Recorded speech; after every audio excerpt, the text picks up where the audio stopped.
네, 우리가 계속해서 살펴보고 있는 이 산상수훈은 계속 말하지만 여러분 기독교 신앙의 엑기스와 같다라고 말할 수 있습니다. 우리가 믿고 있는 이 기독교 신앙이 무엇인지, 그리고 성도됨이 또 무엇인지, 그리고 성도의 마땅한 삶은 어떠해야 하는지에 대해 아주 잘 요약해주고 있는 예수님의 핵심적인 가르침입니다. 한마디로 기독교 신앙의 입문서이자 기독교 신앙의 총정리와 같다라고 말할 수 있는 것이죠.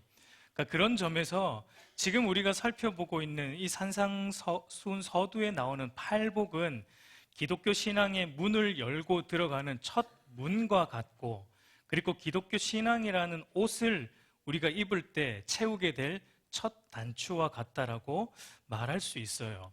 그러니까 여러분, 첫 단추를 잘못 끼우면은 나머지 단추가 어떻게 됩니까? 네, 다 잘못 끼워지듯이 이 기독교 신앙이라는 옷인 이 산상수훈을 이해하기 위해서는 팔복이라는 첫 번째 단추를 잘 끼워야 돼요. 이것을 어떻게 끼우느냐에 따라 나머지의 산상수훈의 이해도 여기에 달려있다라고 해도 과언은 아닐 것입니다. 그러니까 이것이 너무나 중요한 것이죠. 그러니까 기독교 신앙의 문을 여는 이 첫 문과 첫 단추와 같은 팔복은 내가 이렇게 하면, 그리고 내가 이런 사람이 되면 구원을 받고 하나님으로부터 복을 받게 된다는 인간의 노력과 행위가 원인이 되어서 그 결과로 하나님께서 우리를 구원해 주시고 우리에게 복을 주신다라는 그런 내용이 아니었다라는 것을 계속 말씀드리고 있죠. 왜냐하면 여러분, 우리가 믿는 이 기독교 신앙이 말하는 구원은 인간의 행위와 자격으로 주어지는 것이 아니기 때문이죠. 무엇으로 오는 것입니까? 오늘 우리 성가대가 찬양했듯이 예수 그리스도로 인해서 우리가 거룩함을 입었고, 예수님의 십자가 대속을 통해 우리가 구원을 받았고, 성령의 거룩하게 하시는 사역을 통해, 거듭나게 하시는 은혜를 통해 구원을 받았고, 성부 하나님께서 창세전에 우리를 선택해 주신 것 때문에 우리가 구원받은 것이지, 우리가 어떠해서 구원받은 것은 아니다라는 것을 성경은 전체에서 끊임없이 우리에게 말해주고 있는 거예요. 그러니까 여러분, 팔복에 나오는 이 성품들 하나가, 나오는 모든 성품들은 우리 스스로 이룰 수 있는 것은 하나도 없다는 겁니다. 우리 스스로 심령이 가난해질 수도 없고, 우리 스스로 애통해 할 수도 없고, 우리 스스로 온유해질 수도 없고, 우리 스스로 의에 줄이고 목마를 수도 없고, 우리 스스로 긍휼히 여길 수도 없고, 청결해질 수도 없고, 화평한 자가 될 수도 없고, 의를 위해 핍박받는 것을 기쁨으로 여길 수 있는 자가 없다라는 것을 말하고 있습니다. 이 모든 팔복의 성품들은 성령 하나님께서 거듭난 신자에게 주시는 새로운 본성이고 신적 본성이자 하나님 나라의 성품이다라는 것을 우리가 보고 있어요. 그래서 거듭난 신자의 이 새로운 본성을 의미하는 8가지의 이 팔복의 성품들 중에 우리가 이제 4가지, 그러니까 반을 살펴보았습니다. 다시 한번 이 4가지를 간략하게 좀 정리하고 넘어가는 것이 이제 나머지 뒤에 4가지를 이해하는 데 도움이 되리라고 생각이 돼요. 왜냐하면 이제 뒤에 나오는 나머지 4가지의 성품들은 앞에 나왔던 4가지의 성품들에 대한 반응으로 우리 삶에 나타나는 것들이기 때문입니다. 여러분, 심령이 가난한 자는 어떤 자였습니까? 우리가 조금 기억을 거슬러 올라가서 심령이 가난한 자는 어떤 자예요? 그러니까 내가 거룩하신 하나님 앞에 설 수 없는 죄인 중에 괴수라는, 그러니까 나의 이 영적 파산 상태를 경험한 자, 구원을 이루기 위해, 그리고 참된 행복을 만들어내기 위해 내가 할 수 있는 것은 아무것도 없다는 나의 파산 상태를 직시한 자, 그래서 하나님의 도움, 전적인 하나님의 도움과 은혜만을 갈구할 수밖에 없는 사람, 그런 사람이 심령이 가난한 사람이다라고 말했습니다. 여러분, 그 사람은 하나님 앞에 내세울 자기의 어떤 자격과 조건이 없는, 자기는 죄인 중에 괴수인 것을 머리로만 알지 않죠. 그것이 어디로 오게 됩니까? 우리의 가슴으로 와서 어떻게 돼요? 우리의 가슴을 치게 되죠. 그래서 죄에 대해서, 나의 죄에 대해서 하나님과의 깨어진 관계, 이 하나님과의 관계를 깨트리는 나의 죄에 대해서 가슴 아파하며 다시 그 관계를 회복하고자 애통하게 돼요. 죄를 미워하게 돼요.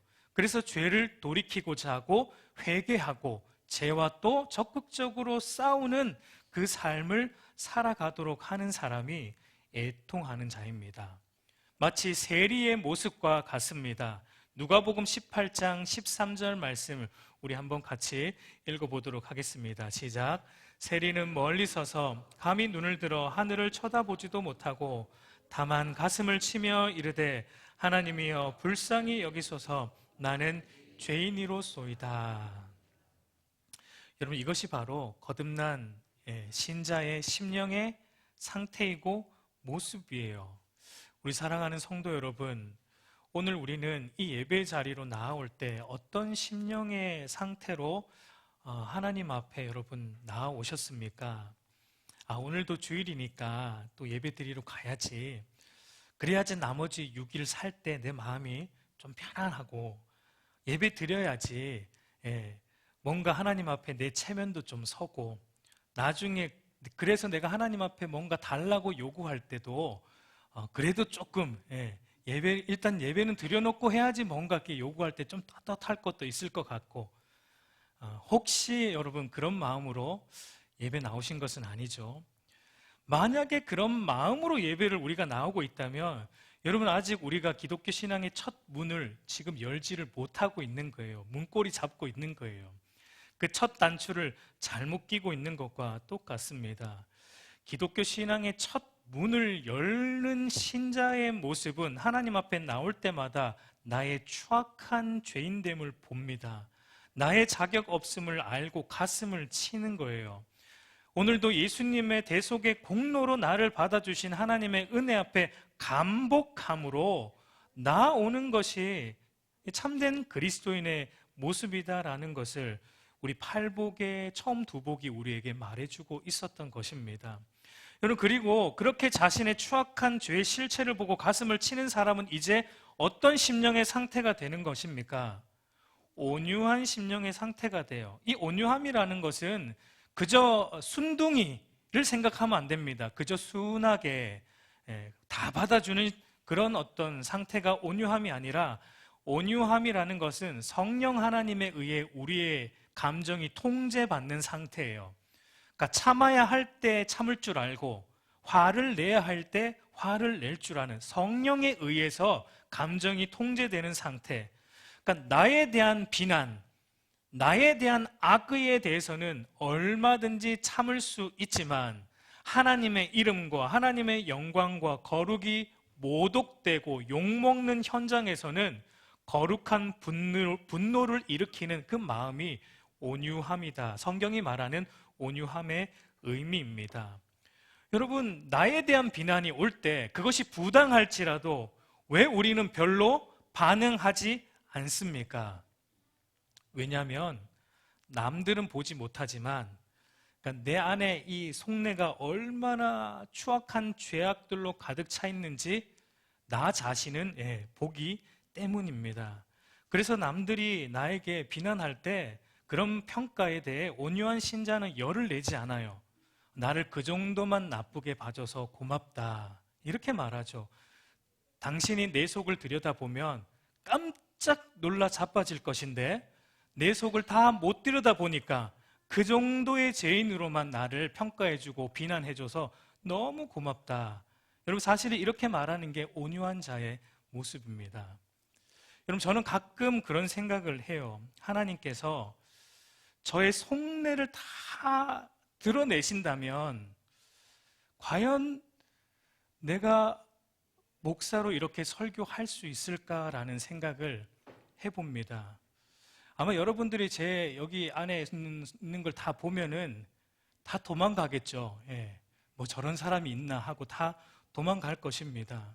그러니까 하나님께서 우리의 이 속내를 다 안 드러내시고 감추어 주시는 게 그게 은혜예요. 그리고 여러분, 우리가 또 남들의 속을 그렇게 다 안 들여다보게 된 것도 은혜입니다. 하나님이 우리에게 영적인 어떤 눈을 주셔가지고 다 꿰뚫어 보면은 못 삽니다. 그거 못 살아요. 감춰 주시는 것이 은혜예요. 그래서 여러분, 온유한 자는 자기의 실체를 알아요. 내가 얼마나 추악한 죄인인지를 알기 때문에 나에 대해서는 철저히 죽은 자가 되는 거예요. 그러나 하나님에 대해서는 죽지 않습니다. 하나님에 대해서는 살아나는 자예요. 하나님에 대해서는, 복음에 대해서는 철저히 반응하는 자로 살아가는 것이 온유한 자라고 성경은 우리에게 말하고 있습니다.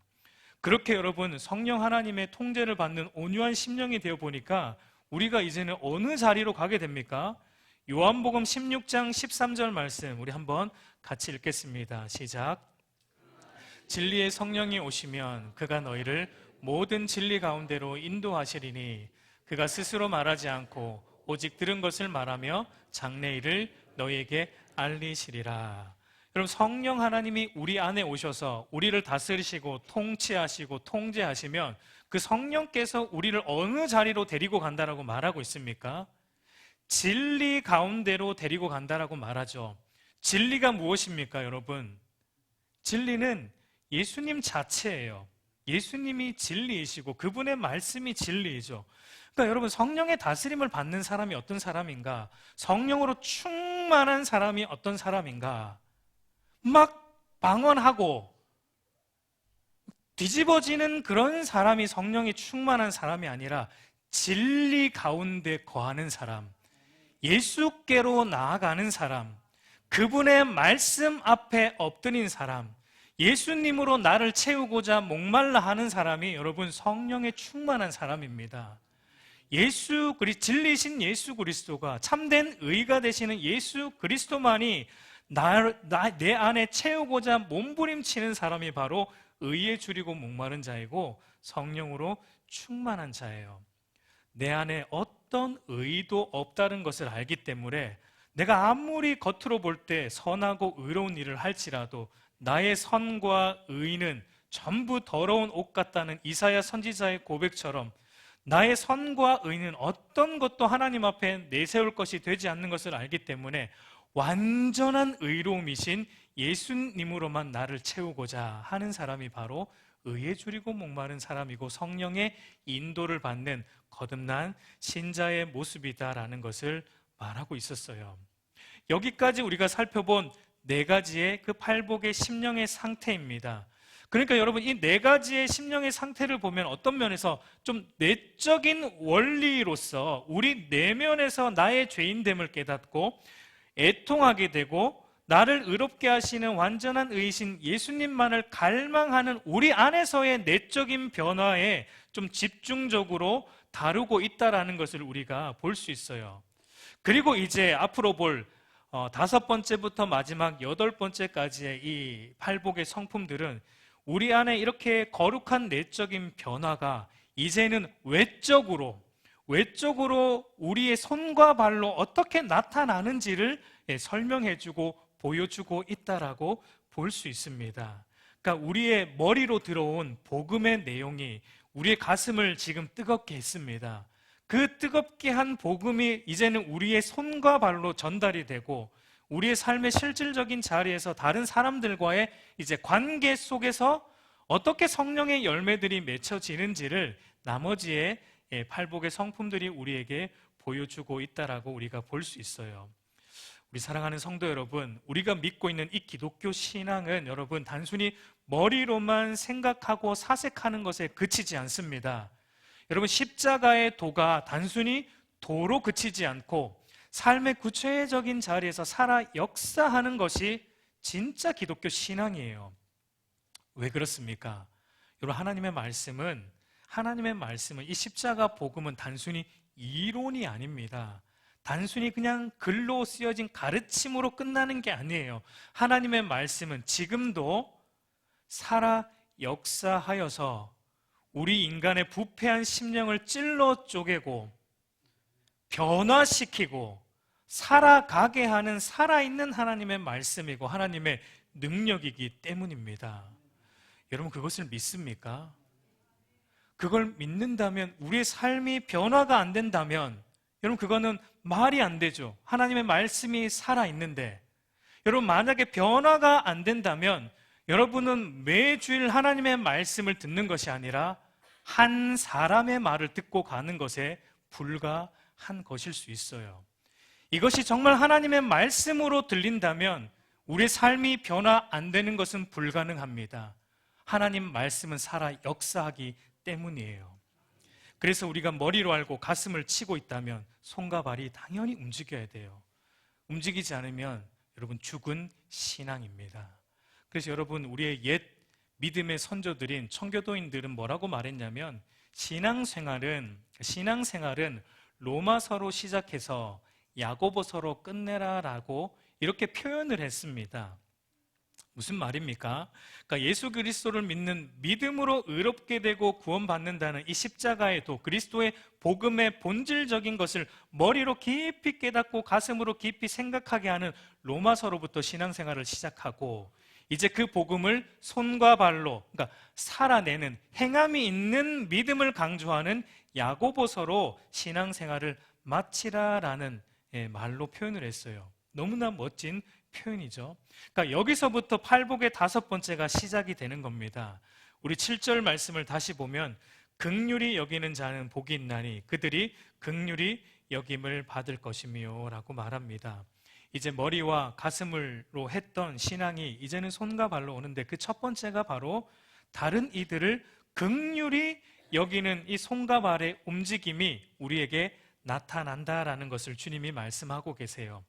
여러분 당시 이제 주님이 말씀하고 있는 이 시대에 로마의 압제 아래 있는 이 시대의 긍휼이라는 말을 우리가 조금 이해할 필요가 있는데 여러분 당시 이 시대는 긍휼이라는 말이 사회적으로나 도덕적으로나 굉장히 무가치한 말로 여겨졌던 시대입니다.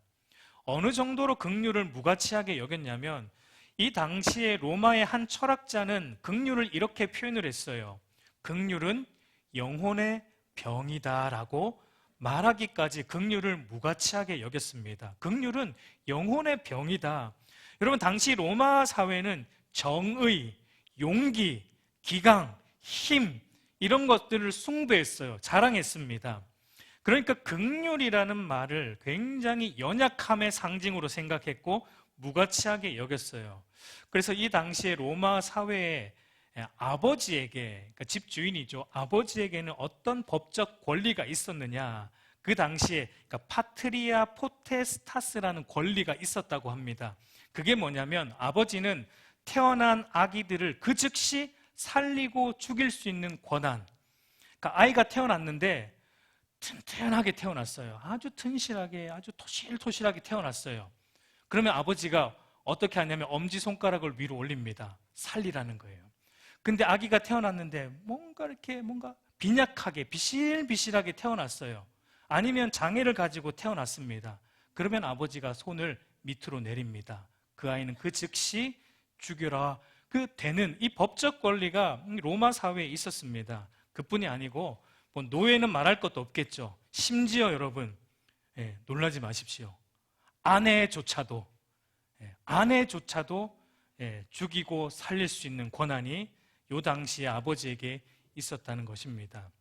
그러니까 한마디로 그 시대는 다른 이들을 불쌍히 여기는 긍휼에 대해서는 나약한 사람들이나 하는 것으로 생각했던 시대였습니다. 그러니까 여러분 예수님께서 지금 이 말씀을 하고 있는 이 당시 시대적 배경 속에서 보면 예수님의 말씀은 너무나 터무니없는 말씀을 주님께서 하시는 겁니다. 긍휼이 아니라 힘을 행사하고 강하게 사는 자가 복이 있다라고 생각하던 이 시대의 주님은 아니다. 긍휼의 성품을 가진 자가 복이 있다. 긍휼히 여기는 자가 복이 있다라고 말씀하고 있는 것입니다. 여러분 오늘날도 마찬가지죠. 물론 로마 시대처럼 긍휼을 완전히 무가치하게 여기는 시대는 아니지만 여러분 오늘 우리 현대 사회도 보면은 긍휼히 여기는 것을 그다지 선호하진 않습니다. 내가 가지고 있는 힘을 행사하고 받은 만큼 돌려주어야 속이 시원하고 정의 구현을 했다라고 외치는 사회가 오늘 현대 사회입니다. 여러분 우리 인간이 얼마나 죄인인지를 뭘 보면 아냐면 정의 구현을 보면 압니다.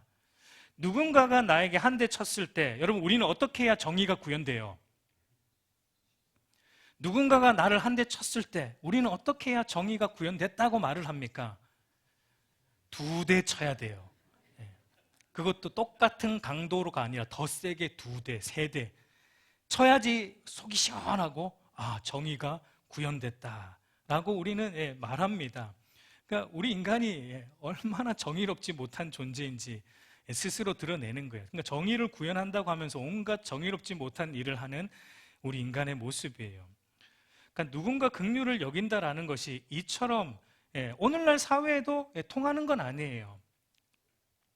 여러분 가끔 애들 싸우는 거 보면 그거에 확실히 드러납니다.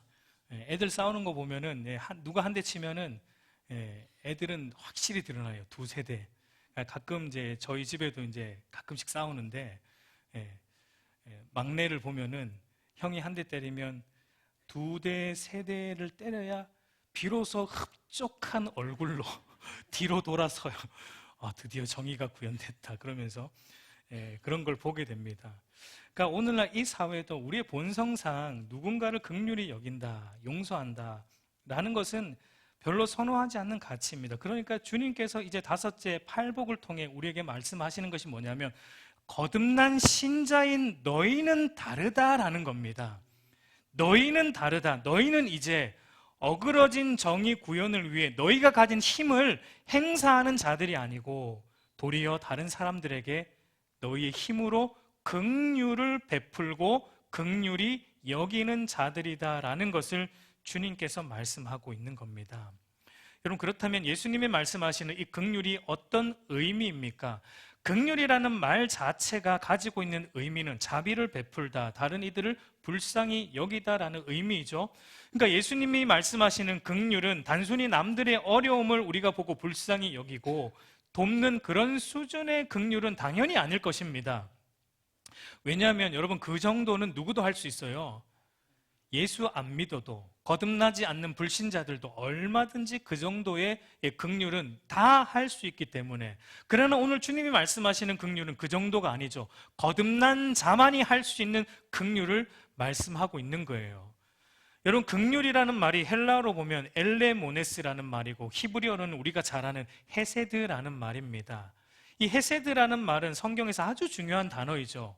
여러 가지로 번역이 돼요. 사랑, 긍휼, 인애, 자비 이런 것들로 여러 가지로 번역이 되는 단어인데, 그러나 이 헤세드라는 말이 쓰여질 때는 항상 우리가 무엇을 생각해야 되냐면 언약과 연결된 사랑, 하나님의 언약적 사랑이라는 것을 우리가 알아야 되고, 그래서 언약이라는 말을 할 때는 그 안에 늘 뭐가 들어있냐면 예수님의 십자가 죽음이 담보로 되어 있다라는 것, 예수님의 십자가 죽음을 담보로 하나님이 우리와 언약을 맺으신다라는 것이 전제되어 있습니다. 그러니까 예수님께서 말씀하시는 긍휼히 여기는 자는 복이 있다라는 말은 세상이 말하는 것처럼 그저 불쌍한 마음을 조금 가지고 자비를 베푸는 정도의 긍휼이 아니라, 이 긍휼은 뭐냐면 예수님의 십자가 죽음과 복음이 전제되어 있는 긍휼이라는 것을 말씀하고 있는 겁니다. 그러니까 이 5장 7절 말씀을 조금 풀어서 말하면 이렇게 말할 수 있을 것 같습니다.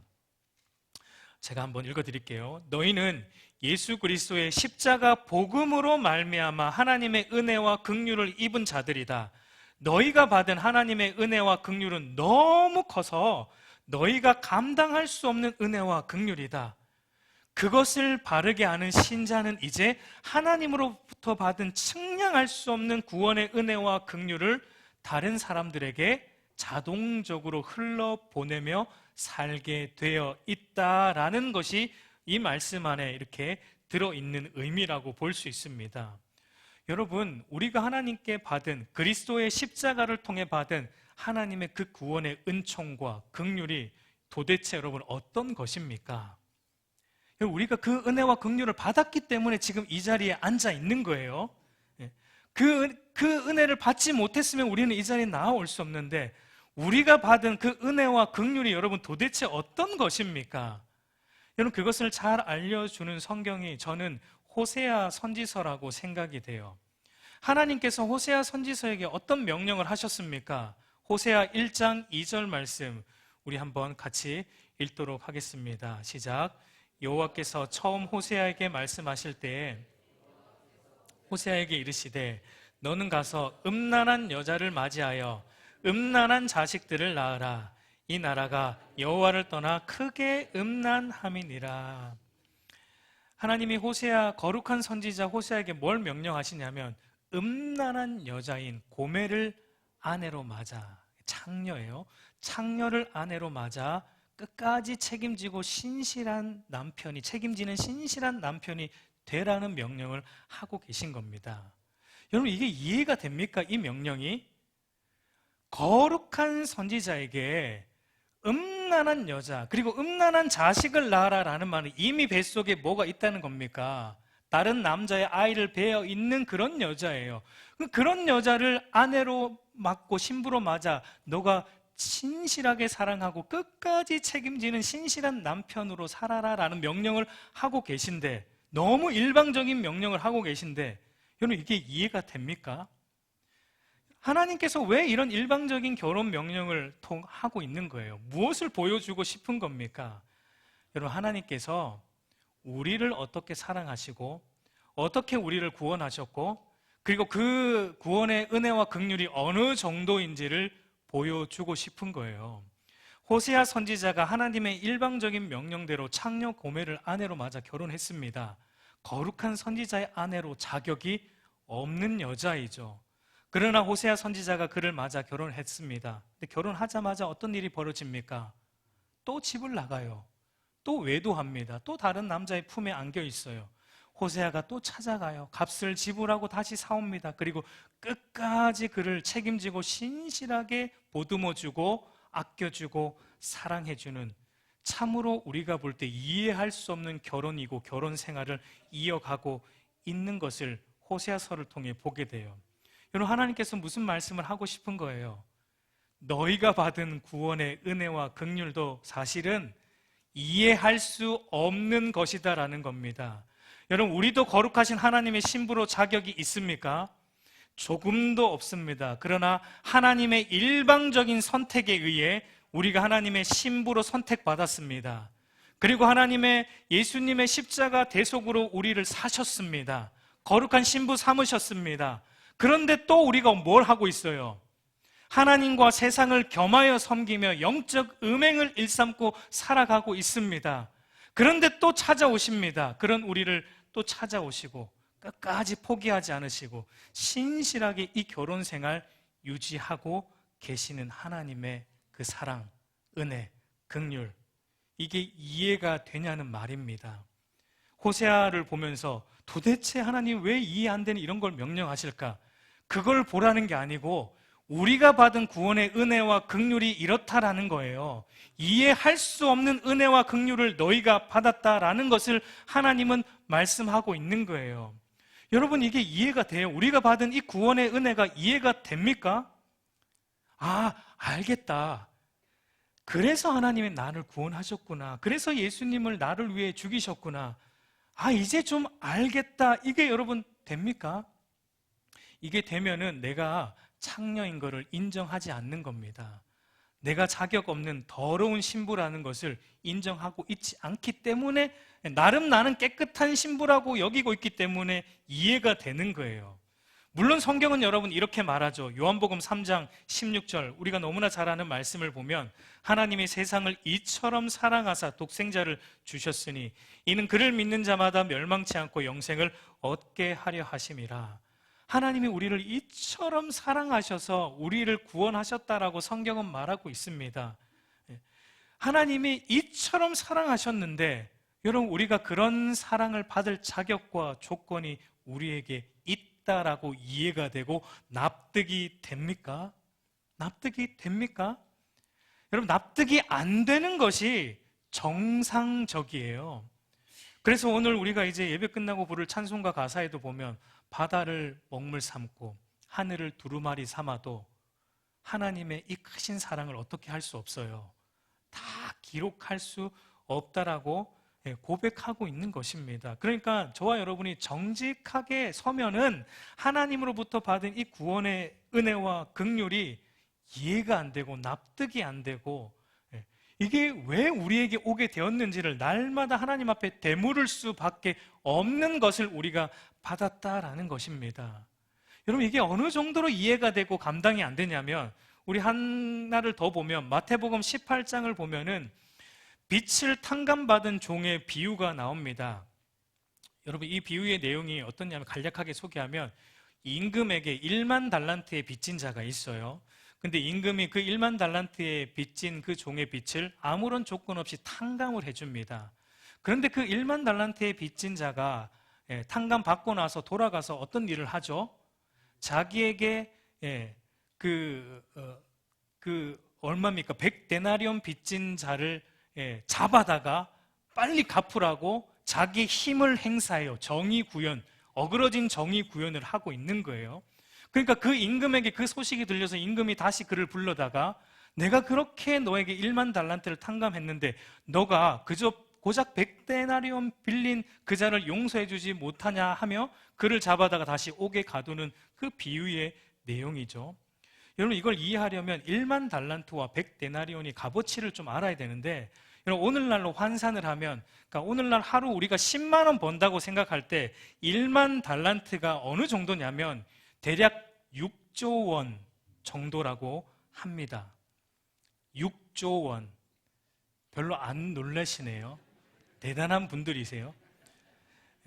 우리가 만져봤어야지. 6조 원을 만져봤어야지 알죠.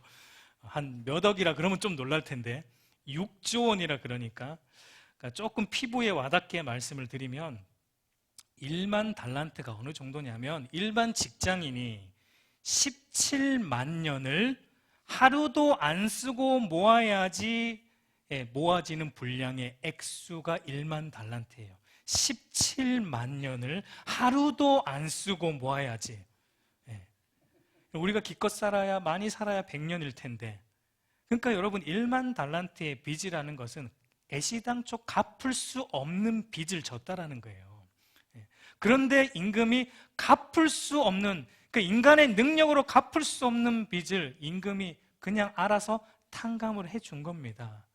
근데 여러분 그 사람이 돌아가서 100데나리온, 여러분 100데나리온은 얼마냐면 오늘날로 환산하면 1,000만 원 정도. 물론 1,000만 원도 우리에겐 적은 액수는 아니지만 우리가 갚을 수 없는 정도는 아니에요. 1만 달란트는 갚을 수 없는 거예요. 그러니까 그 사람이 받은 탕감은 이해할 수 없는 탕감, 감당할 수 없는 탕감이에요. 근데 그 사람이 돌아가서 1,000만 원 빚진 자에게 자기의 정의 구현하겠다고 자기가 가진 힘을 행사해서 그를 감옥에 가두고 그에게 빚 독촉을 하고 있었다라는 것입니다. 여러분, 이 비유가 말하고자 하는 게 뭐예요? 여러분, 여기 이 비유에서 빚이라는 것은 죄를 의미해요.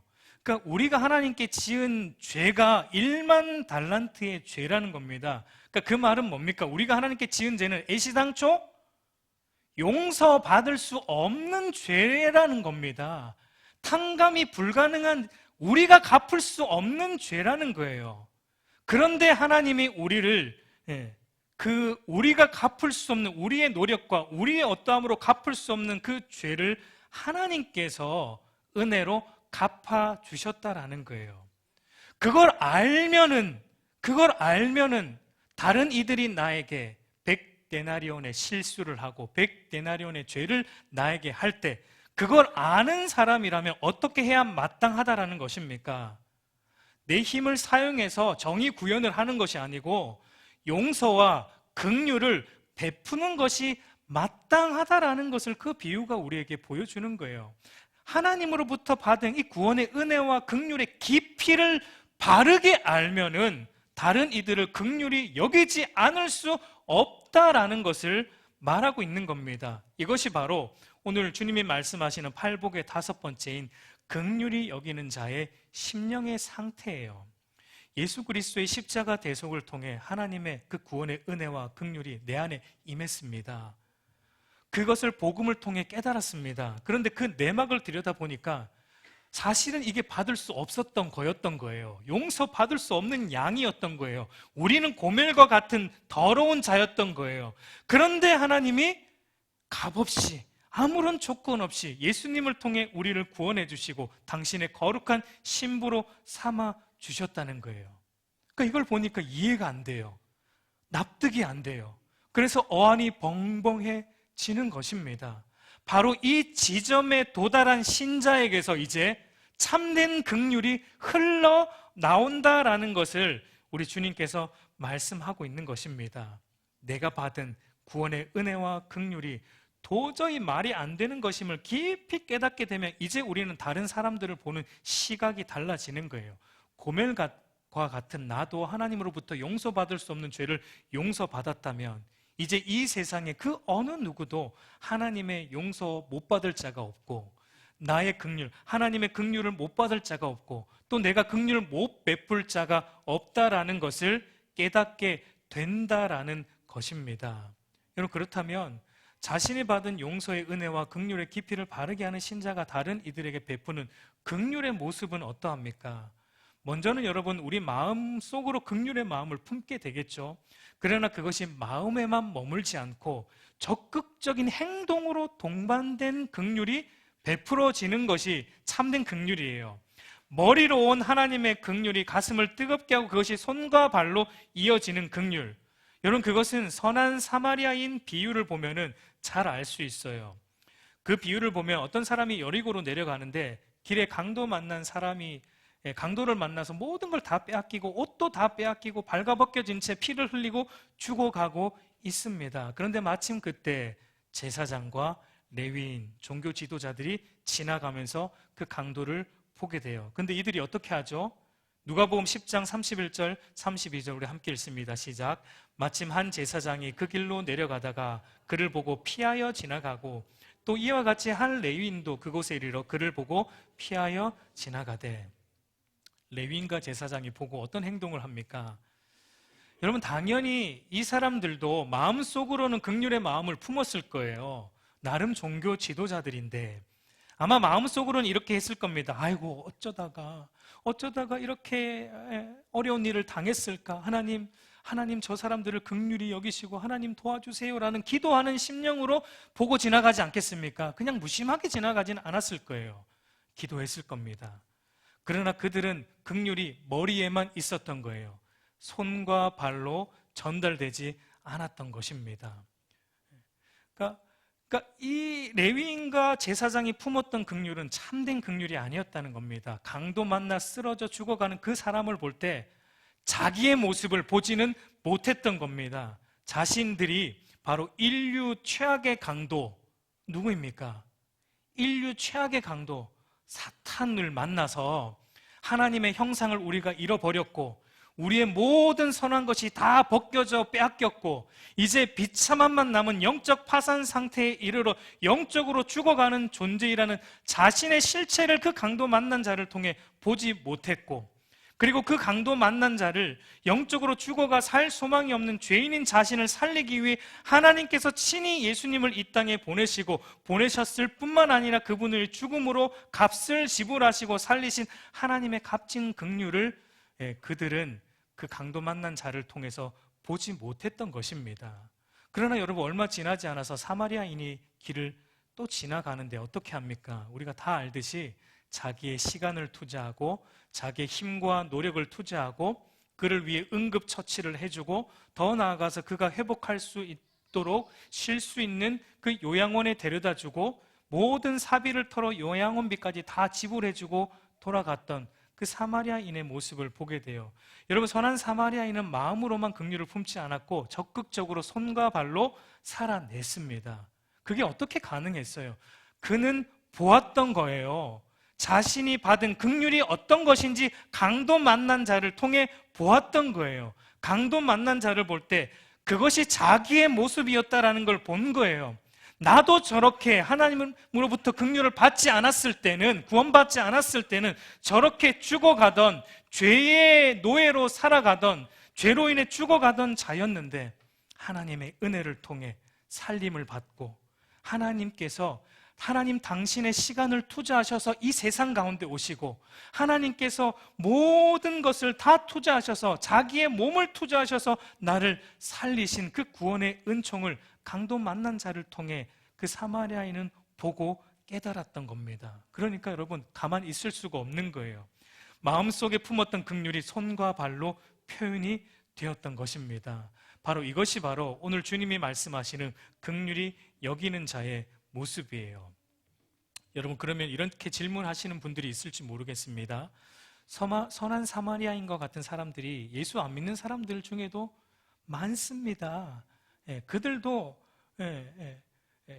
이렇게 남들을 잘 도와주는 선한 사마리아인 같은 사람들이 예수 안 믿는 사람들 중에도 너무 많은데, 그러면 무엇이 다릅니까? 무엇이 다릅니까? 그것과 우리가 해야 되는 긍휼 베품이 무엇이 다릅니까? 여러분, 일단 선한 사마리아인과 같은 사람들이 이 세상에 많기를 바라요. 그리고 그런 사람들이 너무 귀하죠. 이렇게 팍팍한 사회 속에 자신의 것을 나누며 긍휼을 베푸는 자가 있다라는 것은 사실은 너무나 감사한 일입니다. 그러나 여러분, 어디에서 그 다름이 드러납니까? 내면에서 드러나는 거예요. 그 내면을 파고 들어가 보면 여러분, 자격 없는 자에게 베푸신 하나님의 무한한 긍휼, 은혜를 깨닫지 못한 불신자들이 베푸는 긍휼에는 항상 뭐가 있습니까?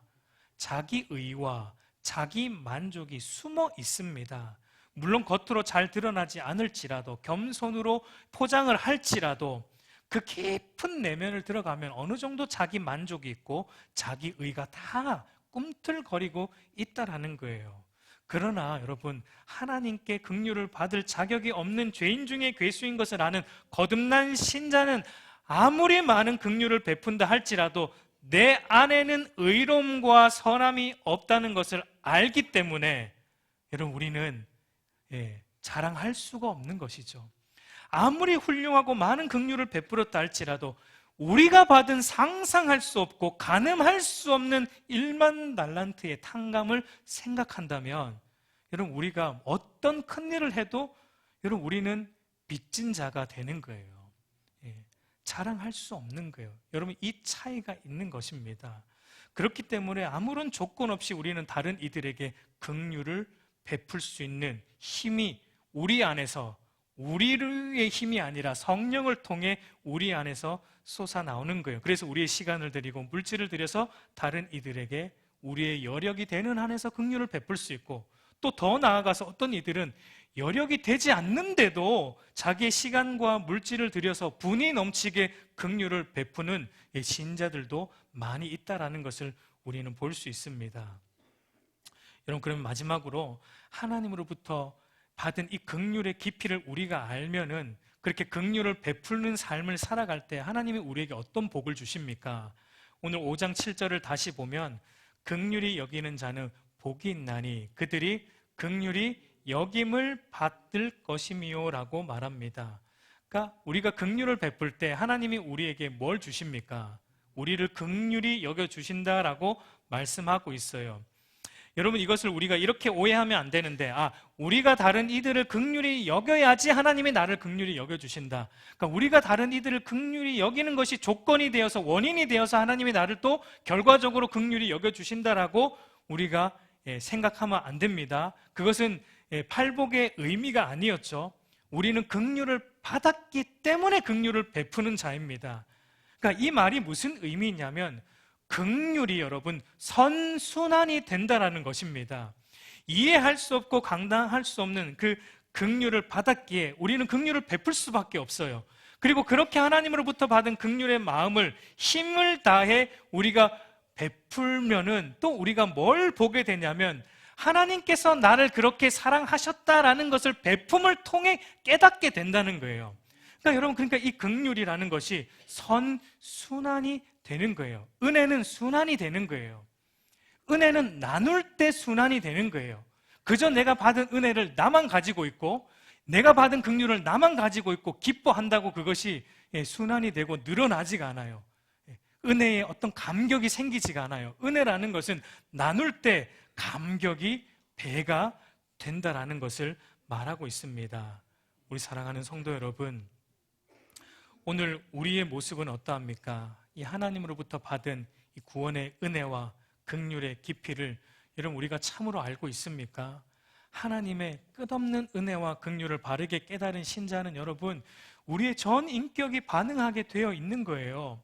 머리와 가슴과 손과 발이 다 역동적으로 움직이게 되어 있는 거예요.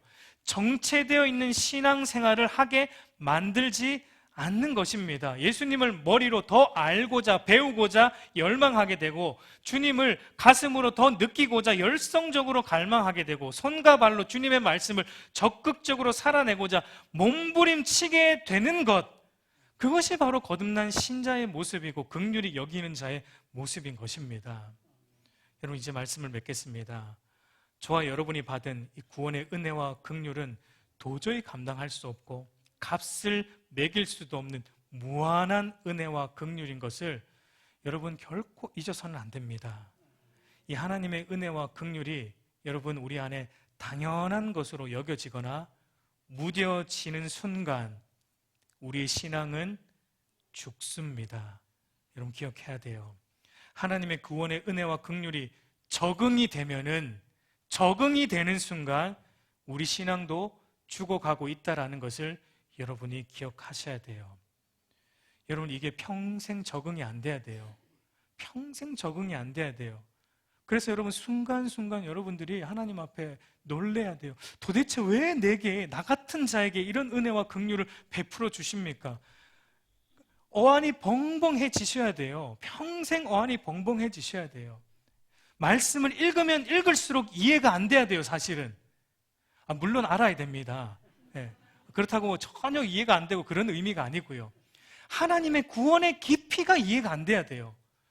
조금 더 알 것 같은데 점점점 더 멀어지고, 하나님의 구원이 이런 거구나 알 것 같은데도 그 안에 들어가 보니까 그것이 너무 커서 이해가 안 돼서 어안이 벙벙해져서 하나님 앞에 도무지 도대체 우리가 받은 이 은혜와 이 긍휼이 무엇입니까? 하나님, 이 나 같은 자에게 베풀어 주신 이 구원의 은혜와 긍휼이 무엇입니까? 매일매일 이 물음이 우리 안에서 터져 나와야 되는 것이 살아있는 신앙의 증거입니다. 감당할 수 없는 하나님의 긍휼 앞에 우리의 가슴이 매일 뛰어야 돼요. 여러분 뜁니까? 안 뛰면 여러분, 제가 어떤 방법을 쓰느냐면요, 여러분들도 해보세요. 손으로 칩니다. 가슴을 쳐서라도 뛰게 하려고, 쳐서라도 아프게라도 해서 뛰게 하려고. 여러분 혹시 안 뛰거들랑 그렇게라도 해보세요.